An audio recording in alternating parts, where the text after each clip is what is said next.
Well, hello and welcome back to the channel, and this is a pretty peculiar setup to the norm on my YouTube channel, and I promise you I will get into that very quickly. Firstly though, and probably most importantly here, I wanted to mention that my videos on Tuesday that I release when I'm out on location, 6 o'clock UK time, will not be affected by these videos whatsoever. This is just sort of bonus material almost that, it's something that I've wanted to do for a while, and here I am finally doing it. But yeah, it's really important that you guys know that Tuesdays, 6 o'clock UK time, will all be as normal. So what's going on here? Now, I've wanted to do this sort of thing for ages, where I just want to sit down and talk about photography. It sounds quite vague, it probably is. And it comes from, now I've not been out on location with many other photographers. Like, I think the only person I've been out with properly is Ian Worth. And if you followed me for a while, you'd have seen a couple of collaborations that we did here on YouTube. And one thing that I really got from those adventures with Ian was just how much I enjoyed chatting about anything and everything to do with photography or vlogging, or the technical side of photography, or talking about gear. And to be honest, I didn't really think I'd enjoy that side of it, but I did. And ever since I think my last adventure with Ian, I've always just had this sort of lingering idea that I'd like to sort of try and format that so I can have it in my YouTube channel somehow. And this is that. So I don't know if I'm going to release these sorts of videos every week. I'm not too sure yet. I'd like to think that I will. However, I'm just going to see how it goes. I don't want to put too much pressure on myself. I also want to see if you guys are enjoying it. I'd love to hear some feedback. But yeah, it's essentially just going to be hopefully a weekly discussion about a topic. So almost like a podcast. My initial idea was to do a podcast, and I thought, you know what, I don't want to give myself the extra commitments to have to upload it to podcast platforms and perhaps improve my audio quality. I don't know. I just wanted to stay here on YouTube, so I hope you guys don't mind. And yeah, it's just going to be a discussion about, I don't know, we'll come up with a title every week and just chat away about it. I'd like to think in the future I might be able to get some of you guys on here. One big thing that I really want to do here is try and have you guys included a lot more on my channel, because I guess the only way you can be included is by commenting on my videos, or if I do a Q&A, which I did there a couple of weeks ago, which I really enjoyed, and that was a good stepping stone to what you're seeing here, or emailing me personally, or commenting on my Instagram pictures, those sorts of things, which is great, and obviously I'm very grateful for all that support. But it'd be really nice to get you guys on here somehow. So I've got these sort of rough ideas in the future of how I'm going to work it, but yeah, for now, just a discussion, I suppose. So for my first discussion, the title is going to be, or we're going to discuss all about, how do we keep the creative flame burning? How do we keep it alive? How do we stay inspired? I think this is a really important subject for us as landscape photographers, and actually in general any creators, because I find it really, really difficult to stay consistent.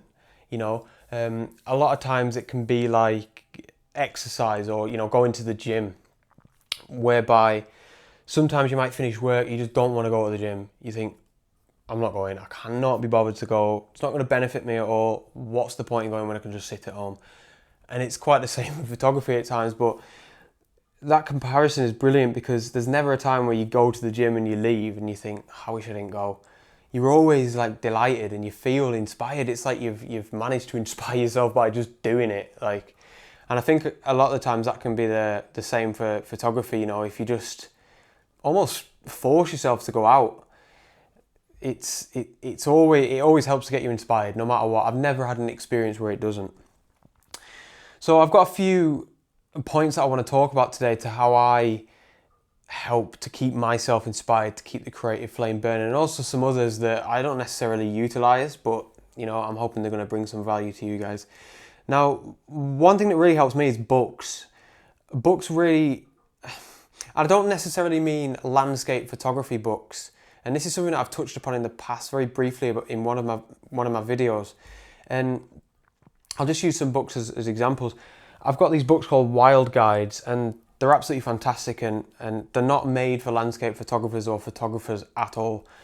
But it basically gives you a series of adventures that you can go on in the outdoors in certain locations, and it's all split in the UK at least. It's all split up around different areas. So Wales, the Lake District, Scotland, Devon and Cornwall, all these places, and not even necessarily going to the places. Just the physical act of reading through the book really helps to get me inspired. You know, I might find locations that I never even knew existed.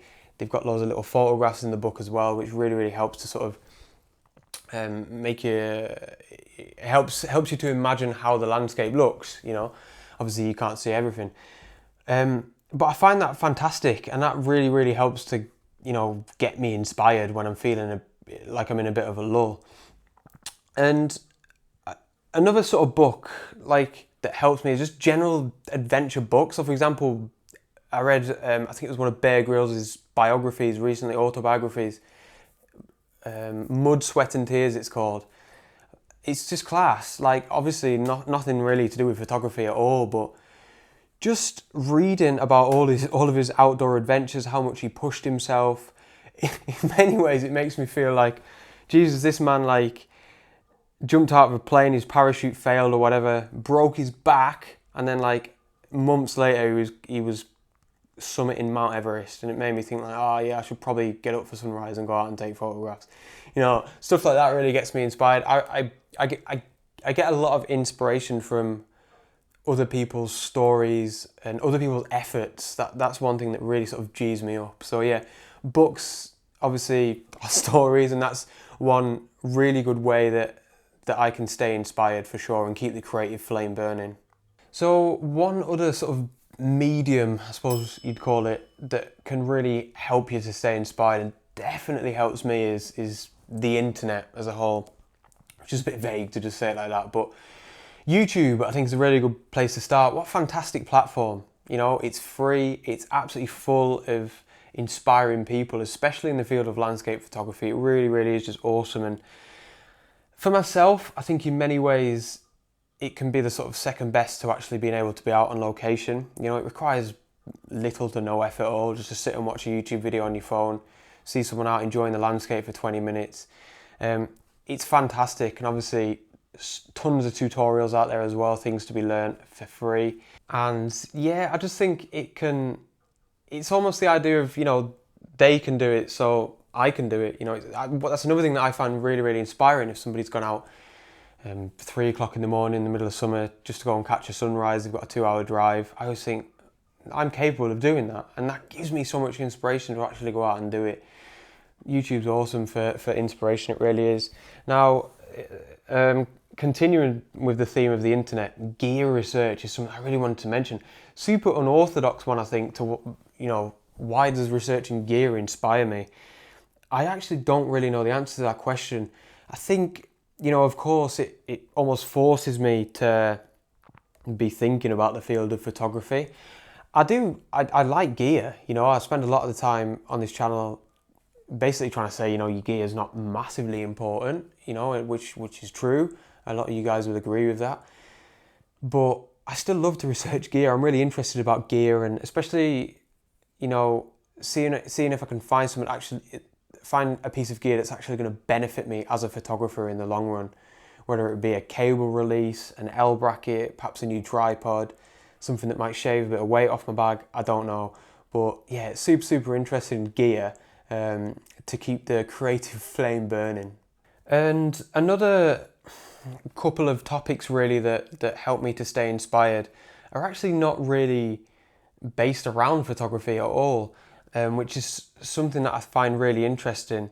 And one of those things is like gaining inspiration from other art forms. So for example, I think this is something that I'll mention quite a lot, but even if somebody is a creator, okay, so they might be crafting something, making something, but to know that they work full time in a job that they might not necessarily want to be in, but then they make that effort in their free time, even if they've got a family or children or something, they make that effort to create. That's something that, oh God, honestly, that inspires me so much. And again, going back to the YouTube thing, it's almost a sort of like, they're putting in that much effort.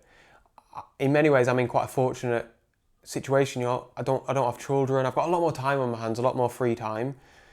And it makes me think, you know, they can do it, so I can do it. Like, it's really not that much of a big deal. There's not a lot to complain about. Some people are a lot worse off, but they're still putting in the effort. And to me, that's super, super inspiring. It really is. And I guess that kind of leads nicely really on to the next sort of topic, which is very relevant to what we're talking about at the minute. And that's just going out for a walk or going out for a hike without your camera. This is something that really, really helps me. And I think in many ways, this is my meditation, so to speak. So when I'm out there, especially if I haven't got my camera, I'm just enjoying it for what it is. You know, I've not got the pressure of trying to get a photograph. I might be doing a little bit of scouting, but I'm not putting pressure on myself to actually create, which in turn kind of brings it back to the basics in many ways. So it's a real perfect parallel, I find, because it's like you're still out where you want to be when you are actually photographing, but you haven't got the pressure on the other hand of having to get a photograph. You're just relaxing and enjoying the landscape for what it is. And like I say, bringing it all back down to basics and just looking for things that might look nice, as simple as that. Like I say, that's my meditation. That definitely really, really helps me to stay inspired. Now, this one is probably something that I never really thought would benefit me that much, but it absolutely does, and turns out that it's one of the best to keep me inspired, and that's actually sharing my passion with somebody else. So I mentioned at the start of the video about going out with Ian on photography shoots.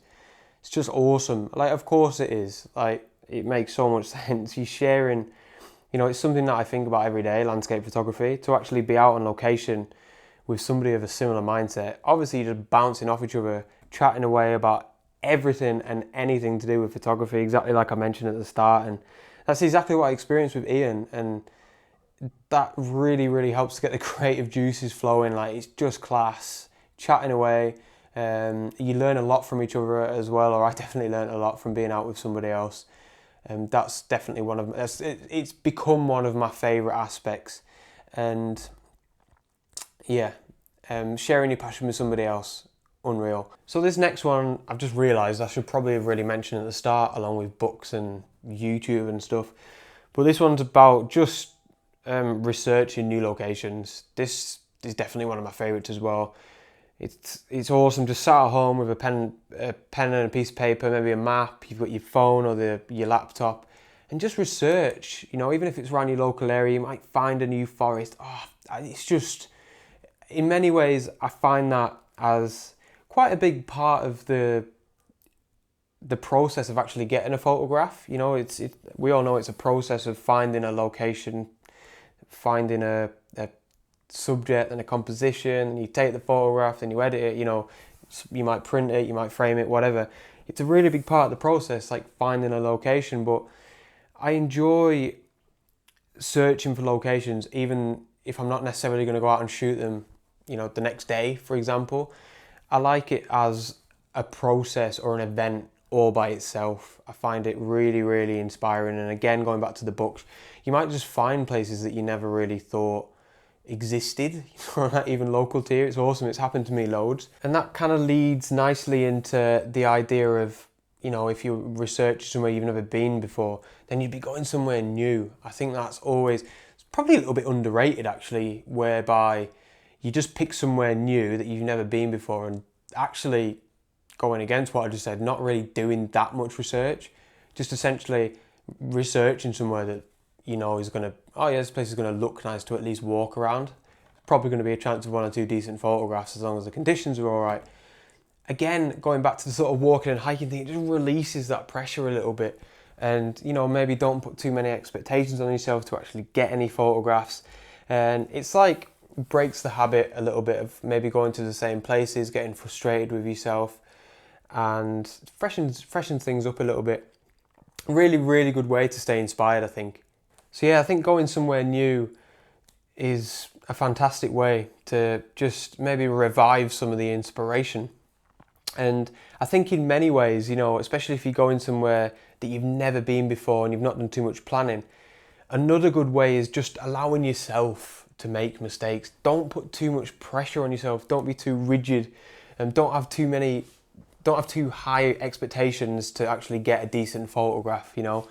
If it all goes to pot, like I've mentioned many times in the past, you can just see it as a bit of a scouting mission. You know, not all is lost. You might return for the second time in fantastic conditions, and at least you've been there before. You might have found a potential composition, something like that. And you know, I noticed actually with my calendar that because that became a bit of a project, I was obviously aiming to get one photograph every month, so 12 photographs in the year. And for me, that was actually quite hard to do that, even with dedicating a lot of time.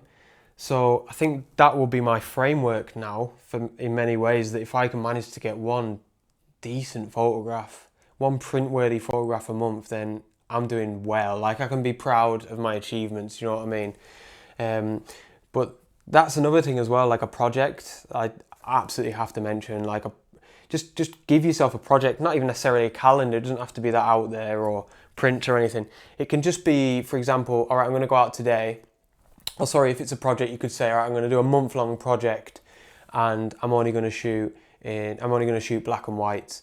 And again, it's just about freshening things up, breaking the habit, breaking the routine of what you would usually do, and trying something completely different. And that's exactly what happened with my calendar. It was great as well to have something to like aim and work towards. Every single time I went out and shot last year, I always sort of had in the back of my mind of like, oh, you know, it'd be class to be able to get a photograph from my calendar, this month. And I might get like 3 weeks into the month, and then I'd start thinking, oh no, I haven't got a photograph that I really like for my calendar this month. And then that like inspires you to think, right, I really want to get this photograph for like May or whatever the month may be. So yeah, a project is definitely another thing that can really, really help you to stay inspired for sure. So this next idea is actually going to be the last idea, you know, for how I stay inspired. And for me, this is 100% the most important one. It's a little bit different, and it may sound a little bit silly, I suppose, but just bear with me. And it's all about acceptance, okay? So when you're creating anything, you need to accept that at times you're going to feel uninspired, and just see it as a normal part of the creative process. It essentially allows you to be patient with yourself. Accept that, yeah, I'm going to feel uninspired at times. There's nothing wrong with me. Every creator goes through this phase of a lull where they're just thinking, I just don't want to go out, in our case, and shoot photographs. And that has helped me so much, because at first, again, this is something that I've mentioned in the past, but I used to get really down on myself when I didn't feel inspired, because I thought that because I was so passionate about landscape photography that I had to feel inspired all the time. But honestly, that's absolutely not the case. So essentially, don't beat yourself up so much if you're not feeling inspired. It's fine. You'll get the inspiration back using these tips and other tips, you know, things that might work for you. But just don't be so hard on yourself. Be patient with yourself, you know. Think about the way you talk to a friend who was feeling uninspired, and treat yourself with that same respect almost. But yeah, that's pretty much it. And I've really enjoyed chatting away about this. Like I say, it's something I've wanted to do for a while. Like I mentioned at the beginning, guys, if you think there's anything that I could do differently, if you think there's anything I could change to improve, please let me know. That'd be wonderful. I really hope you've enjoyed it, and please comment below. You know, I want to get you guys involved a little bit more. Ways that you stay inspired, whether the things that I've mentioned, whether the things that I haven't mentioned. It'd be great to hear from you all. And I've still got a few calendars left. One up on the wall behind me there. If you want to purchase one, I won't be selling them for too much longer, as I said last week. Thanks ever so much for the support. Really hope you've enjoyed this new venture of mine, and I hope to hear from you guys. And I'll see you on Tuesday evening. Out!